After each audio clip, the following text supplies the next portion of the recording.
Rushanara. Thank you, and good afternoon. My questions are on net zero, and I know you've already touched on it a bit. In both of your assessments, do you think that the UK's overall commitments along, as a country and as a government and the Treasury combined, those commitments to the planning for net zero, is that seen as being strong enough in being able to attract enough investment for investment into the transition? Again, my impression is that private sector investment is being attracted to the programme on quite a substantial scale. I mean, it's interesting that we mentioned batteries a few minutes ago, but the hydrogen issue, for example, which is obviously going to be part of the programme, is now attracting substantial private sector investment, stock market interest, and so on. So I would have thought that there were good chances of getting a substantial private sector sort of buy-in to this whole programme, wouldn't you say? So would you say it's specific? It varies depending on the sector. So overall, I mean, the question is, overall, as a country, have we done everything that needs to be done to be able to achieve this to scale? To be able to attract private sector investment, you mean? Yeah, so that for strong enough for firms to be able to invest in the transition. I would have thought so, but George might have a different view. I think I'd struggle to say they've done everything, but I do find it's probably challenging to comment on this because the government released about 1,500 pages of net zero strategy in the past 24 hours, and I certainly haven't read it all. In the view of IPPI, I think we need to see significantly greater public sector investment designed to crowd in private sector investment. Mm-hmm. I think if you look at where the government used to be about a decade ago, the message was government's role is to create a transparent framework within which the market will decide how we're going to generate our electricity in the future. And that never worked. It never was going to work. Where we are today is that the Prime Minister acknowledges that we need to make specific interventions across 10 areas with specific targets on wind, solar, nuclear power. To step forward, I think we need to reiterate that and provide really clear delivery plans through the net zero strategy. But the public sector investment will be key. I also think we need to make sure that we're focusing on a just transition. It's not simply about transitioning our economy to a net zero when it's that we don't make the same mistakes that we have in the past and leave people behind in that transition. So I was going to come on to that. So in a recent statement made by Lord Deben, the chair of the CCC, he said to an inquiry, we are not going to do the transition if it isn't just, because society won't accept it. And of course, there have been other MPs who've talked about recently so Clive Betts, who said is the chair of the all-party group on local authority pension funds. Major industrial changes are rapidly coming down the track to avoid repeating the mistakes of the 1980s, which left workers and communities behind. Government urgently needs planning for orderly and just transition to net zero. So there's quite a lot of tension already, and we've seen that in cities, even in cities like London, and sectors where that transition is going to be pretty stark. What does government, and then we talked about levelling up. In fact, some of the areas where we need investment are also areas where there'll be a need to transition, and yet there isn't sufficient investment in skills and supporting the right mix of people who can switch to the jobs that are the green jobs. What do you think needs to be done to really ensure there is a proper match between transition to net zero and levelling up, the levelling up agenda, and supporting areas and sectors where they're going to have to be part of that solution? So I think the quote was from Lord Deben around the citizen having a veto. We would definitely recognise that. I think that's a veto that can be exercised at the ballot box. or on the streets. I think there is a massive risk if we don't take everybody forwards in the green transition.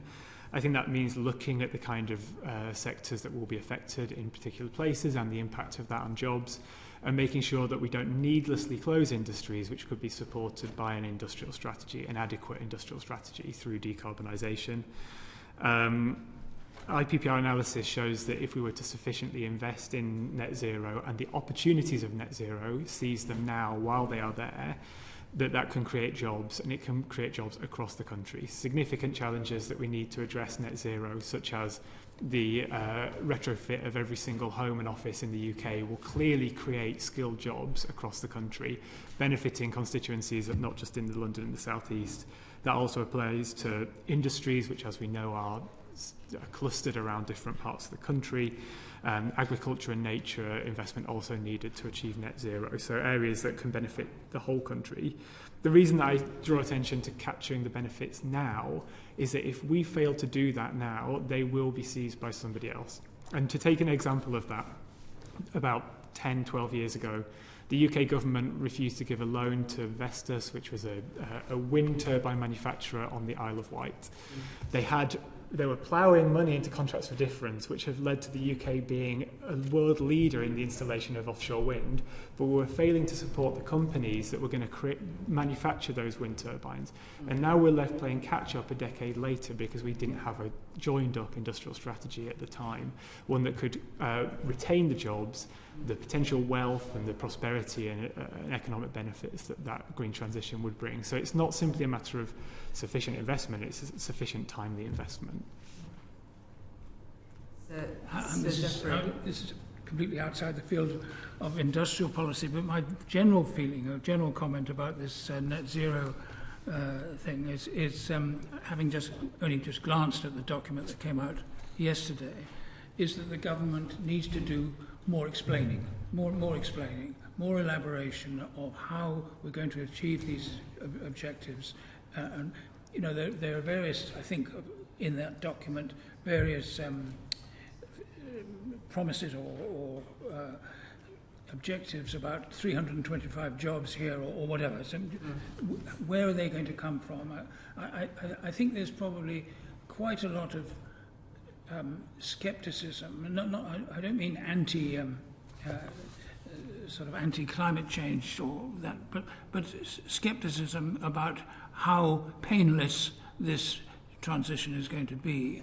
And I think, apart from white papers and government documents, then there needs to be a concerted effort by relevant ministers to explain and persuade and reassure and so on in a very fact-based, realistic way. So I think that's important. Yeah. And just one final question, which is obviously we will need to look in light of these recent announcements what the overall contribution to achieving the net zero target needs to be, and what the government's doing, and how, you know, whether that the sum of those parts can lead us to where we need to get to. According to PwC, £40 billion of investments needed every year for the next decade to meet the net zero target. And as we've just discussed, there are these nuances in terms of regions, in terms of transition, sectors, and so on. And I would say, to some extent, the lost decade in terms of a sort of stop and start in terms of areas where there have been investment and then it's been halted. So what? And you know, only a fraction of the 40 billion investment that's needed every year has been committed to by the government. What would you want us to be saying to government going forward in terms of that challenge, that sort of mismatch? So I think it needs to be about the scale of investment, public investment, and I said it already, but making sure that it is specific and structured in a way that will crowd in private sector investment too. The PwC report, I'm sure, will be making a division between public investment and private sector investment.